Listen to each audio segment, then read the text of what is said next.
Hi there, I'm Wendy McCallum, burnout and alcohol coach and wellness expert, and you're listening to Bite Size Balance, where everyday extraordinary women share their stories, expertise, and wisdom, all in the name of lifting each other up and creating a better life by design. Whether it's wellness, career, relationships, food, alcohol, mindfulness, hormones, or parenting, we talk about all things women's balance. If your life looks great on paper, but it still feels like something's missing, you're in the right place. Welcome to Bite Size Balance. Hi, everyone. I am so happy to be back today with my good friend, Emily, Lynn Paulson. Hi, Emily. Hello. Good to see you again. You too.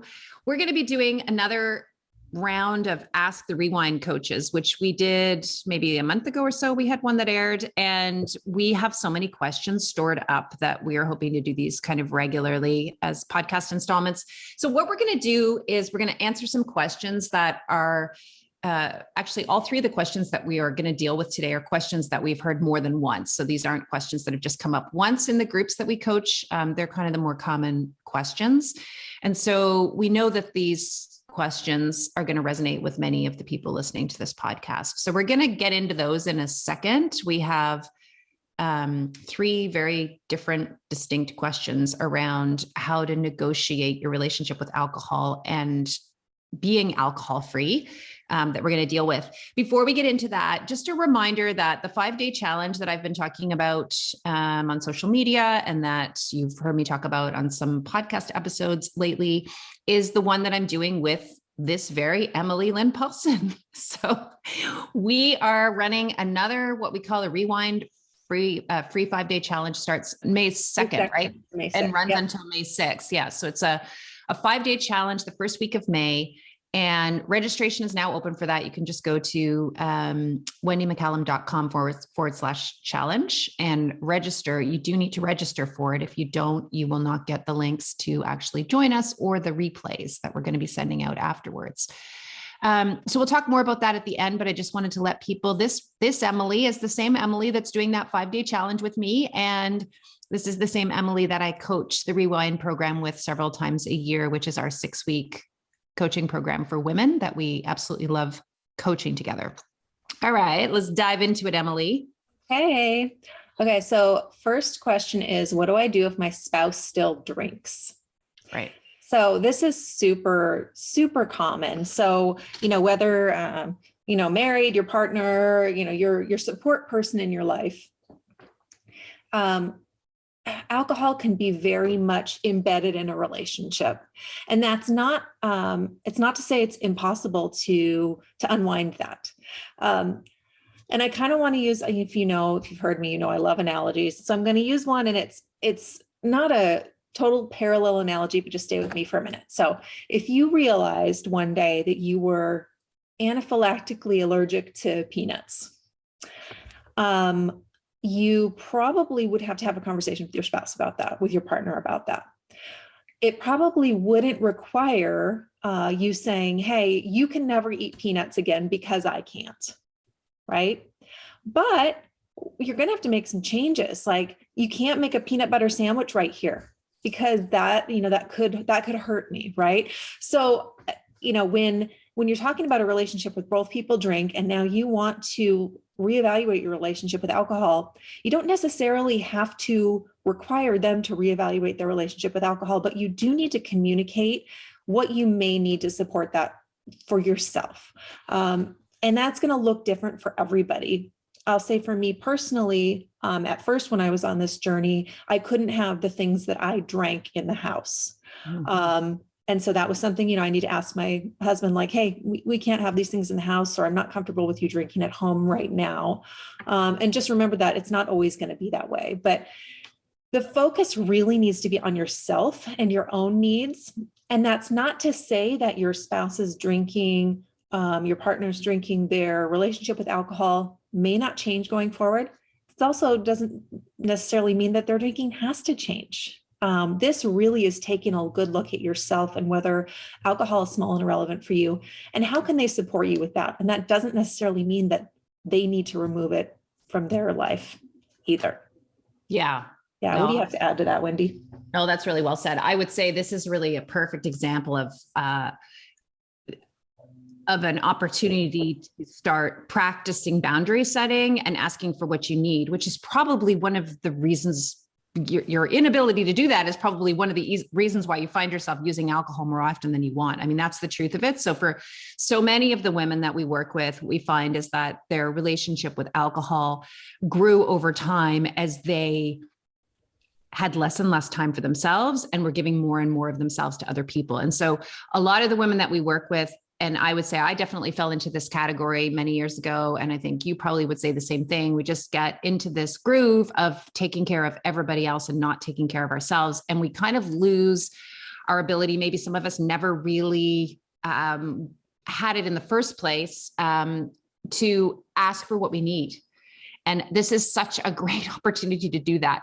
What do you actually need here? What is going to set you up for the greatest chance of success? And if right now that is not having your spouse drinking in front of you every night as you watch television, how can you communicate that in a positive, loving way? In my experience, loving partners want you to feel good. And when they understand that what they're doing is actually making it harder for you to feel good, they're oftentimes willing to change that. If they're not, that's not the end of the world either, because you can always come up with some other workaround on it. So maybe it's like, okay, well, if that's impossible for you, or you find that really challenging to not drink in front of me while we watch Netflix at night, then maybe I'll just watch TV by myself for a while. And this is the reason why. It's not because I don't want to be with you. It's because I'm finding this really challenging right now. And I really need to get some days under my belt so that I can build my confidence around this thing. So I think this is a great opportunity to start working on the very thing that's probably at the root, at least in part, of your unhealthy reliance on alcohol, to be honest. We all have to learn how to ask for what we need at some point.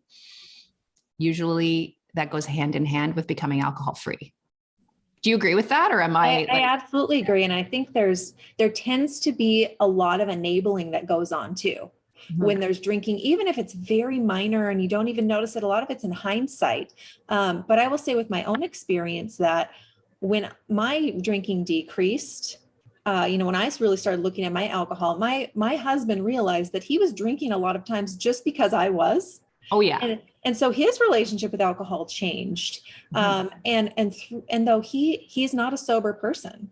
So that's one thing I want to reiterate too, is that you don't have to both. I'm a sober person. I have no interest in drinking.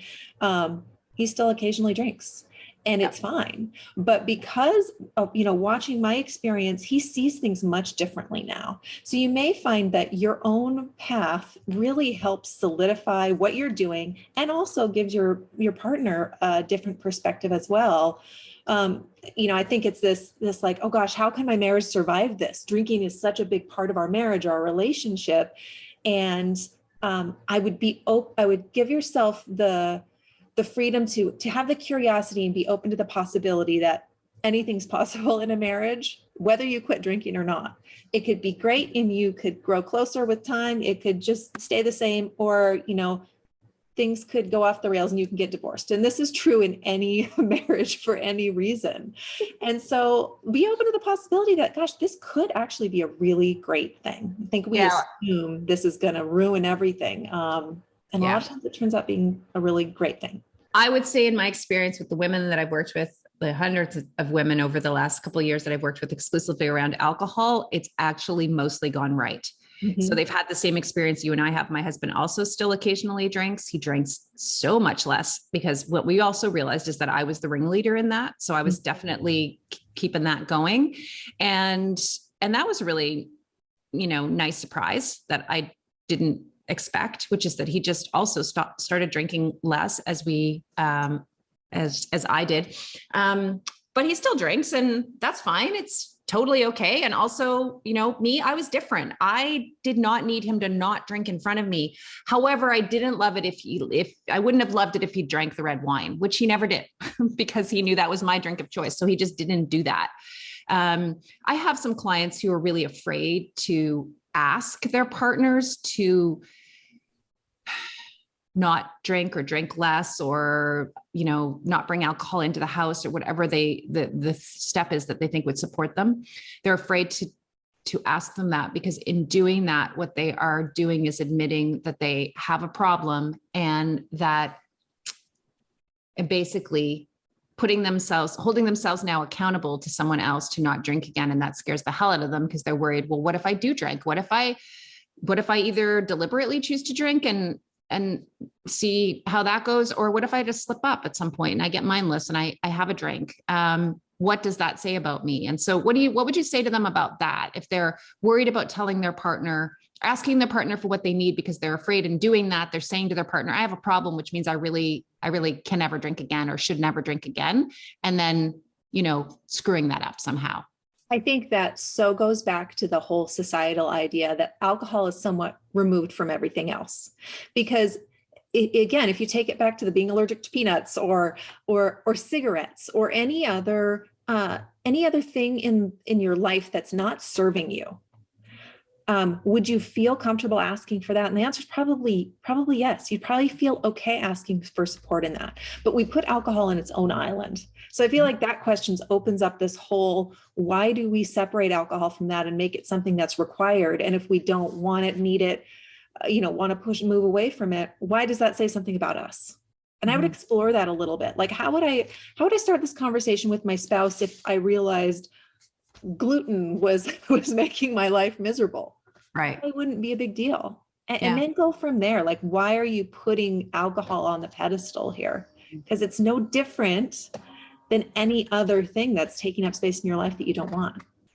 Also, I think if you approach it from a really honest, vulnerable place, and you just tell it like it is, you say, look, it's actually making me I'm sweating here telling you this, because I'm afraid that by telling you this, I'm somehow, setting myself up for failure, because I know how hard this is going to be. And I know there's a chance I might drink at some point. And then but I'm telling you right now, what I feel very certain about is that if that does happen, I'm going to want to not drink again after that. I'm going to realize that didn't serve me, and I'm going to want to not drink again.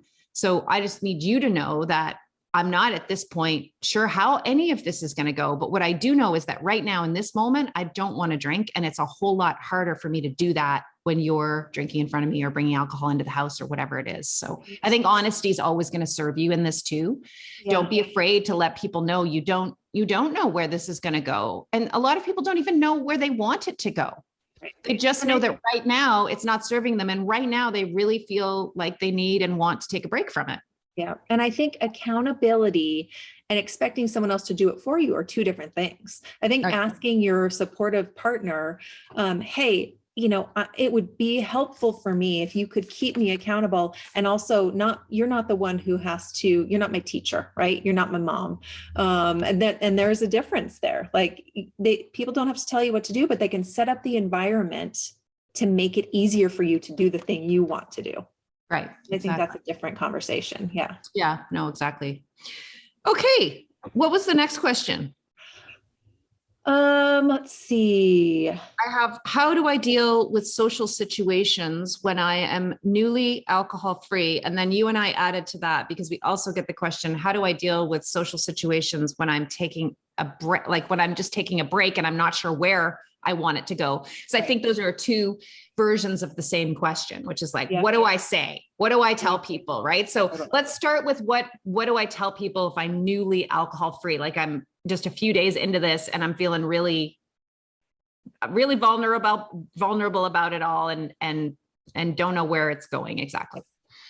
So the first thing I'll say about social situations is you don't have to go to the thing, right? Like if a situation's making you uncomfortable for any reason, unless it's like required for school, work, you like have to be there. It's a funeral. Like I get there's things you have to go to. Ask yourself, do I really need to go through to this? Do I really need to be there? Because there'll probably be another one. There'll be another happy hour. There'll be another whatever book club, whatever you're being invited to that's making you feel weird about this. Mm-hmm. There'll be another one. So you can say no. So that's the first thing I'll put out there. The second thing is how can you say yes to the question that's making you feel uncomfortable? So when you go to the event and someone says, hey, can I get you a drink? Instead of thinking, deer in the headlights, oh no, what do I say here? Yes, I'd love a sparkling water. Yes, I'd love a Diet Coke. Yes, yes. Mm-hmm. Generally, people aren't going to say, oh, are you sure you don't want alcohol? If someone does ask, oh, are you not drinking? They notice what you're drinking. I'm not drinking right now. Mm-hmm. That leads to more questions. And I will say no is a complete sentence. So I'm a big fan of that. I'm a big fan of the no, thank you. No, thank you. It's a comfort level, right? Yeah. It's really nobody's business because there are very sensitive reasons why some people don't drink. You may be newly pregnant. You may be on a medication you don't want to talk about.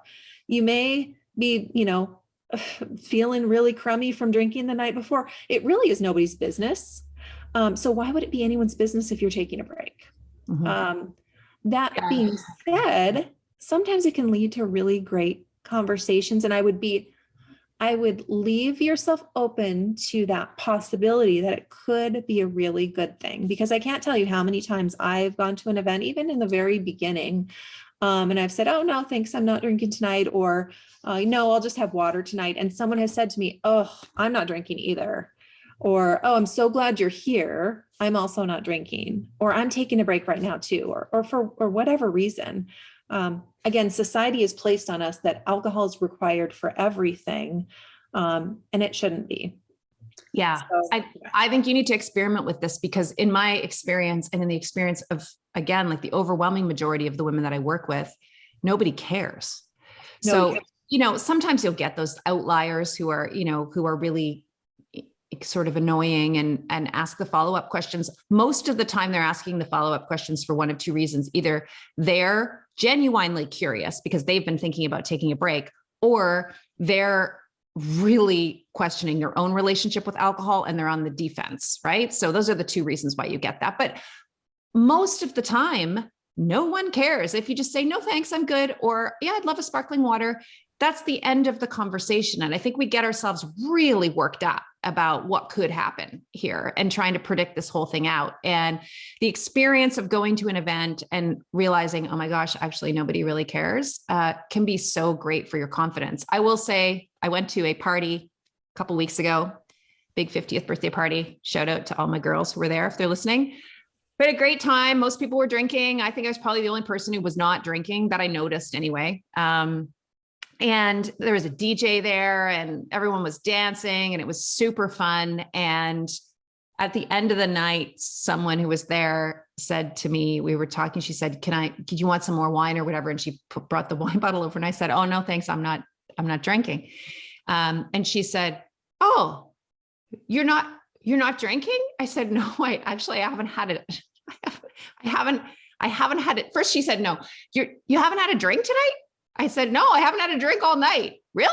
Yeah. I'd been there for this is 2 a.m, right? I'd been there all night. She had no idea I wasn't drinking because I was having such a good time and I was dancing and, I had a glass in my hand a lot, which I do find helps. So I always say to people, if you go to a party, get a glass right away.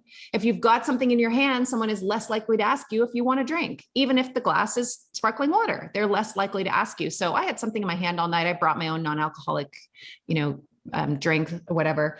But that was funny that she just hadn't even noticed I wasn't drinking. And then she said, oh, so how long? And I said, oh, almost 4.5 years. And it was just really funny because you think people care about this way more than they care about it. And I think she was just kind of then she was kind of curious about it, and we didn't have much of a conversation after that because she'd been drinking all night. But it was funny that, I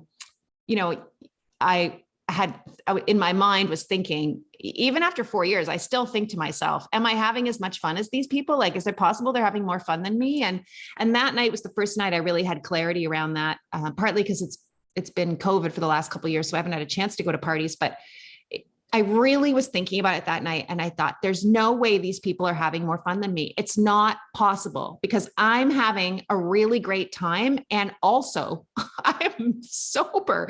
So I don't have to deal with any of the alcohol related angst. My head, it's not getting harder for me to remember what I just said.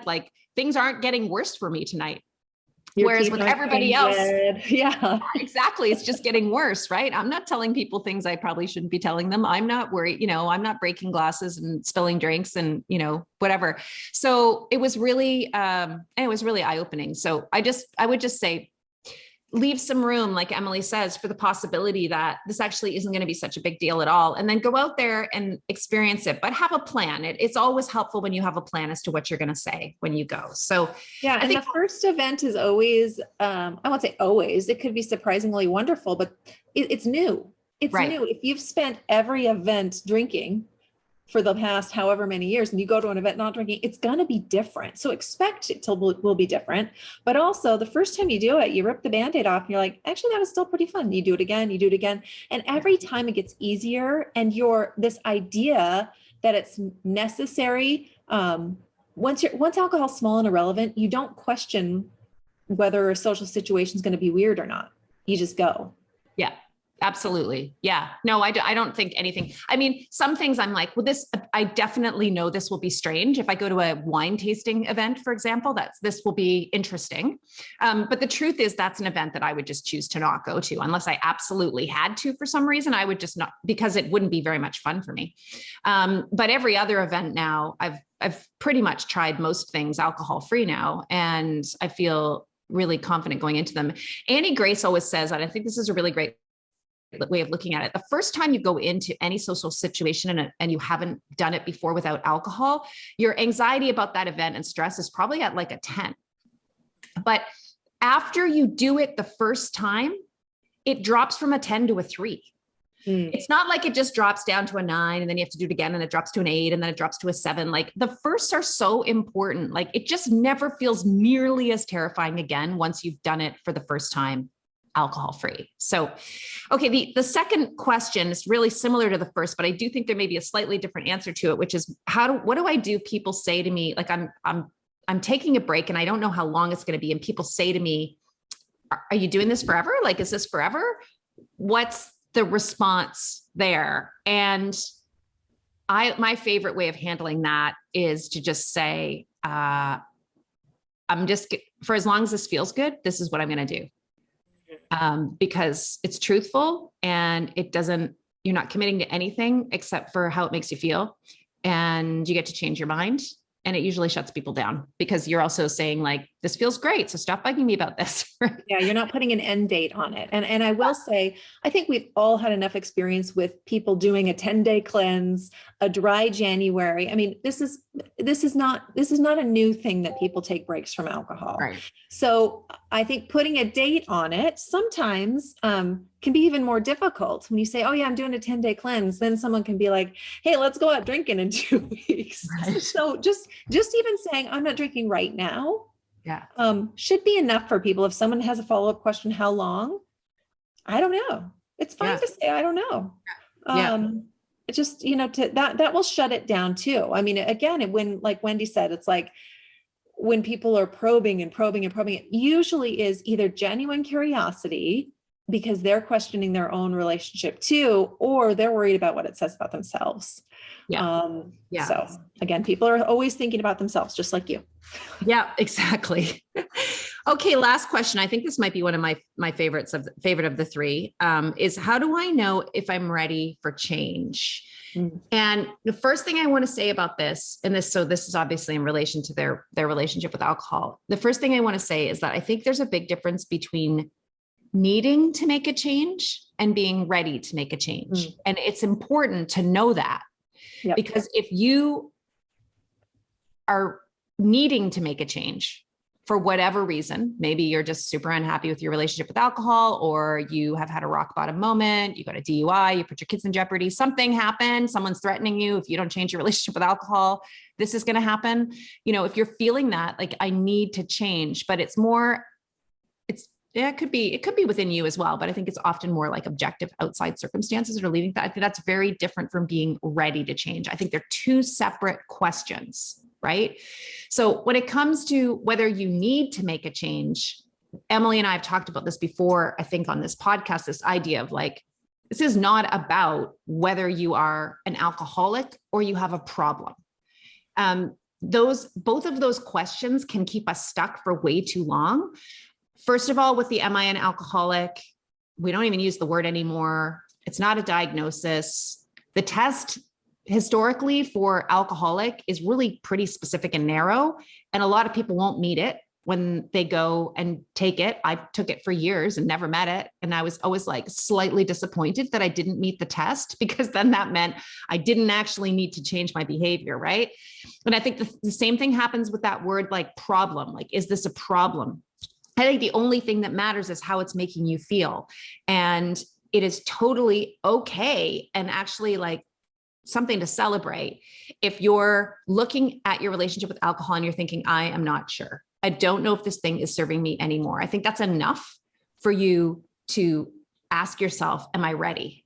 Right? So on the needing level, it's not about, do I meet this test or that test? It's like, how am I feeling about this? Is this good enough where I am right now? Could it be better? Right? On the readiness place, though, I want to talk about that one. So I'm going to ask you to answer that first. And then if I have anything you haven't said that some great thing that I've thought of around this, I'll come back and add to it. But how does someone know if they're ready to make the change? I think the biggest thing is asking yourself honestly, how much am I thinking about alcohol? How much am I thinking? How much space in my life is it taking up? And I don't just mean, oh, I drank from 5 to 9 o'clock on Monday night. I drank, like, it's not just the actual act of drinking, but when you were drinking, were you thinking, oh, shoot, I want another. Oh, I want another. Do I have alcohol at home? When you wake up in the morning, are you thinking, shoot, I drank too much last night. I'm going to drink less tonight. How much time is alcohol swirling in your brain, so to speak? Mm-hmm. And if it's taking up more space than you would like, then you're absolutely ready to start asking more questions and dive deep into it. That's how I feel. That might be actually the nuance piece that we need to talk about. You don't need to be ready to make a commitment to never drink again, right? It depends how you describe that, how you're defining that word change. I would say replace the word change with, am I ready to try something? Am I ready to experiment with this? Am I ready to learn more? As opposed to, am I ready to commit to something like really big, right? We're such a big fan of this idea of just getting curious and starting to learn more and explore this and give yourself permission to maybe come to the realization at some point that this thing isn't serving you in the way that you thought it was serving you. And you might come to a different conclusion, but if you don't get into that kind of curiosity-based place and actually give yourself the space to pay attention to drinking and how it's impacting you and learn what you don't know about alcohol and about your relationship with alcohol, then you're just going to stay stuck for forever. So I think maybe that's the piece that I would focus in on is like, what are you talking about when you say ready for change? What does change mean to you? Because if change means a commitment to do something completely different permanently, hardly anybody is ready to do that right away, right? Like that's a transition. We see that in the work that we do. We move slowly away from this place of fixation where alcohol consumes our thoughts, like you were just talking about, where you're thinking to yourself when you're out, like, okay, when am I going to get home from all this carpooling and running around so that I can actually have a drink? And then, you're thinking to yourself like, oh shoot, do I have wine or did I drink it all last night? Do I need to get some on the way home? And it's always there in your thoughts. Should I drink tonight? Shouldn't I drink tonight? Is it too much? If I drink 2 nights in a row, you're having those conversations, then it's probably consuming a lot of space and you're still fixated. And in order to move to that place of liberation, it is not the flip of a switch. That's not the way I haven't seen one person for whom it's happened that way. It's a process of just slowly learning more, getting more curious, trying different things, experimenting with the drinking and the not drinking and learning what you need to learn from all of that. So I think the most important part of that question is subbing out that word change for how do I know when I'm ready to try something different? Right. And I think looking at the reasons you're drinking in the first place is such a big part of that, is stepping back. And because honestly, if alcohol were small and irrelevant and you were just drinking once in a while and you didn't even think about it, you wouldn't be asking yourself these questions. You wouldn't be listening to this. You wouldn't be Googling, am I an alcoholic? You wouldn't be doing all of those things. Right. So the fact that you're looking more into this shows it's taking up too much space in your brain. But we often as a society are like, okay, well, that means you either drink or you don't. Like it's black or it's white. And that's really not the case. It's usually a very long process of experimentation and making rules and figuring things out on your own. And then all of a sudden realizing that you kind of get sick of your own bullshit and realizing you want to try something different. And I think this is such a great segue into the free challenge that's starting very soon, May 2nd. Again, registration, wendymccallum.com/challenge, because we really, the whole point of the challenge is to just get people starting to get curious, right? It's just like, bring yourself into this community of women, all of whom are at different places in terms of their relationship with alcohol. There'll be some people in there who have already stopped drinking, but who are still struggling with feeling free from it. There'll be people in there who have never taken a break from alcohol before, or are terrified about the thought of doing that. And then there'll be people in there who've tried everything 6 ways to Sunday and haven't had any lasting success. All of those women are going to be in that group, and we're not asking for any commitment in this 5 days for anything. It is completely no strings. You do not have to be not drinking during this 5. It's actually not even a don't drink challenge. That's not what this is. It's a challenge your current way of thinking. It's open your brain up to the possibility that there's a different way to do this that might actually work way better than the same old you've been trying for a really long time here. And we really do have, I think, the keys to that. We know what those are. This is our wheelhouse. This is what we do day after day. We know that there are certain things that need to be in place in order for women to actually feel free and to move away from that place of fixation. And they're not the things that you think they are. They are completely different things, and you will be surprised at what you learn. And when we ran this challenge in January, we had over 300 women register for it. We had on average somewhere between like 70 and 95 people on our calls every day. We recorded the replays and sent them out to the other couple hundred women who had registered. And we got such a great response to this. And I think the most common comment that we got was, "Oh my God, I never thought of it this way. Like, this is so brilliant because it's so different. And I've just never thought of it this way. And it's so refreshing that I'm able to step out of self-judgment and blame and shame and step into curiosity here and just start learning. And that actually might be the biggest key to me actually getting free from this thing as I go forward." So do you have anything to add to that, Emily? Yeah, I would say the biggest thing I think I like to offer with this is that it is not a you problem. This is not a somehow some fundamental defect within you that you are having these thoughts around alcohol, that alcohol is an addictive substance, and we can answer any question you have. So that's the great thing about this is we'll talk. We've got a topic every day for the 5 days, and we'll talk for a little bit, and then we'll open it up to questions. So if you have something that just is not sitting with you, it's like, well, how do I get through the evening if I don't drink? How do I relax if I don't drink? How do I fill in the blank? Whatever question you have, bring it. We will answer it. Yeah. Yes. So we have this great 30 minutes at the end of every single session where we just answer your questions. If you attended this challenge last time and it led to some change, but not the permanent change that you were looking for, come back, join us again. It's going to be different this time. If you attended it last time or you signed up last time and you didn't have a chance to watch any of the replays or attend, we get it. No problem. Come back, join us again. And if you're brand new to all of this, come and join us. It is really it's a very novel and positive approach to making change when it comes to your relationship with alcohol. You're not going to feel bad. I promise you, you're only going to feel good after each of these sessions. This is all about uplifting women, making sure people get really clear on the fact that this is a substance problem, not a user problem. And they're definitely not alone in this. And the questions that get asked, I say this all the time, people are going to ask the questions you didn't even know you had, and you're going to be amazed at the value that you get out of those question and answer, the second half of each of those sessions. Don't have to attend live. We get it. You're busy. Hard to attend something 5 days in a row. Totally fine. That's what the replays are for. Come to the ones you can come to, or just watch it entirely on replay. It's whatever serves you best. I think the lives have a certain vibe to them that you don't get from the recorded replay, but we would love to see you there. So again, it's just wendymccallum.com/challenge, and it will be myself and Emily. And one last little addendum. It can be completely anonymous too. Oh, yes. So you can come, you don't have to show your face. You can have your black screen on. It's via Zoom. So, you can change your name. No one needs to know you're there. So I just want to put that out there for anybody who's like, this sounds cool, except, I'm going to be right here with you guys on Zoom and I'm going to have to look at you in the eye. No, you don't have to. You can do whatever you want. Yeah, you can be very, very anonymous. And we had lots and lots of people who were completely anonymous on the calls.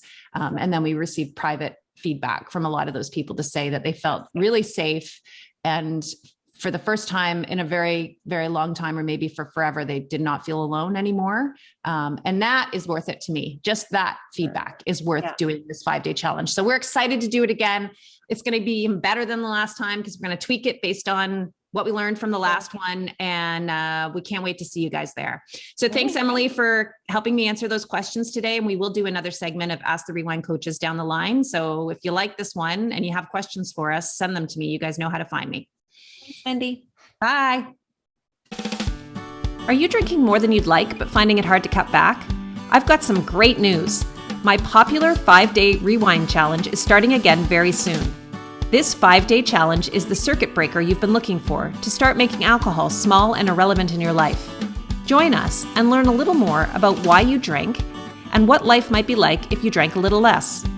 Whether this is the first time you've gotten curious about alcohol or something you've been struggling with for years, this no-strings, completely free challenge is for you.